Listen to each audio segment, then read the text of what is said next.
New York, une métropole animée aux prises avec la congestion du trafic, a osé rêver d'une solution, la tarification routière. Ce programme ambitieux, en gestation depuis des années, visait à s'attaquer aux embouteillages qui paralysaient les rues de Manhattan. En facturant un péage aux heures de pointe, le programme visait non seulement à réduire la circulation, mais aussi à générer des revenus indispensables.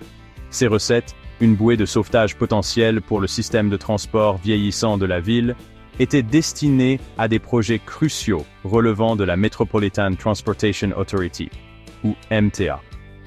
Les espoirs étaient grands, le plan était en place, et puis, tout a changé. La promesse de la tarification routière n'était pas seulement de soulager les maux de tête liés à la circulation, mais aussi d'investir dans un avenir plus durable et plus efficace pour New York. Les recettes générées devaient donner un nouveau souffle au métro de la ville, améliorer les services de bus et moderniser l'infrastructure globale des transports. C'était une vision audacieuse qui a captivé l'imagination des urbanistes et des usagers des transports en commun. Le programme, conçu pour facturer un péage de $9 aux véhicules entrant dans le quartier central des affaires de Manhattan, était sur le point d'entrer dans l'histoire comme le premier du genre aux États-Unis. Sa mise en œuvre a fait suite à des années d'études, d'examens environnementaux et de débats publics. Après avoir navigué dans un réseau complexe d'obstacles réglementaires, la tarification routière a finalement reçu le feu vert, marquant une nouvelle ère pour les transports dans la ville qui ne dort jamais. Cependant, les célébrations ont été de courte durée. Juste au moment où le programme était sur le point d'être lancé, un imprévu est arrivé d'une source inattendue, laissant les plans ambitieux de la ville de New York en suspens.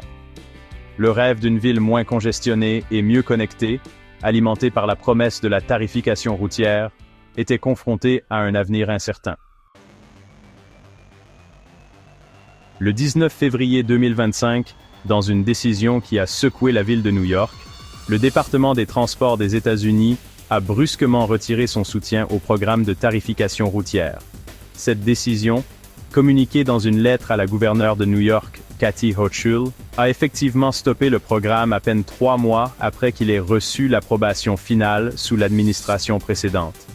Le département des Transports, désormais sous une nouvelle direction, a invoqué des inquiétudes quant à la viabilité financière du programme, arguant que la dépendance de la MTA à l'égard des recettes de la tarification routière pour ces projets était déraisonnable. La lettre, écrite par le secrétaire au transport, Sean Duffy, reconnaissait la perte potentielle de financement pour la MTA, mais soutenait que le statut de projet pilote du programme rendait une telle dépendance imprudente. La décision du département des Transports, considérée par beaucoup comme une mesure politiquement motivée, a suscité des critiques immédiates de la part des fonctionnaires new-yorkais et des défenseurs des transports. Ils ont fait valoir que le programme avait subi des années d'examen rigoureux et avait obtenu toutes les approbations nécessaires. L'annulation soudaine, ont-ils soutenu, était injustifiée et sapait les efforts de la ville pour relever ces défis urgents en matière de transport. La lettre du département des Transports, tout en reconnaissant les avantages potentiels de la tarification routière, insistait sur une approche plus prudente. Elle appelait à des études et à des analyses supplémentaires des impacts potentiels du programme, retardant ainsi sa mise en œuvre indéfiniment. Ce revers inattendu a bouleversé les plans financiers de la MTA, laissant le sort de nombreux projets de transport en suspens.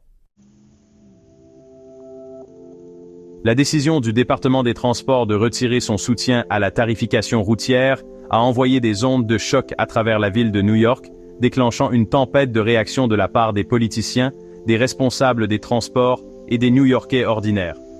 La MTA, prise au dépourvu par le brusque revirement, a immédiatement exprimé son opposition, le président directeur général de la MTA, Janno Lieber, exprimant sa consternation face à la décision. L'ancien président Trump, qui avait précédemment exprimé son opposition au programme, s'est rendu sur les médias sociaux pour saluer la décision du département des Transports, s'attribuant le mérite d'avoir arrêté ce qu'il considérait comme un plan désastreux. Le bureau de la gouverneure de New York, Kathy Hochul, tout en reconnaissant le revers, a soutenu que les affirmations concernant la disparition du programme étaient prématurées, laissant entrevoir une possible bataille juridique à venir. L'incertitude entourant la tarification routière a jeté une ombre sur plusieurs projets cruciaux de la MTA qui comptaient sur le flux de revenus du programme. Parmi les projets confrontés à un avenir incertain figurait l'achat de 265 bus électriques, un élément clé des efforts de la ville pour moderniser sa flotte de bus et réduire les émissions. Le prolongement tant attendu du métro de la 2e avenue, un projet qui promettait de soulager la surpopulation et d'améliorer les déplacements de millions de New-Yorkais, était également en jeu. La décision du département des Transports a bouleversé le calendrier du projet, laissant son sort incertain et suscitant des inquiétudes quant à l'avenir des infrastructures de transport de la ville. N'oubliez pas d'aimer et de vous abonner pour plus de mises à jour sur cette histoire en développement.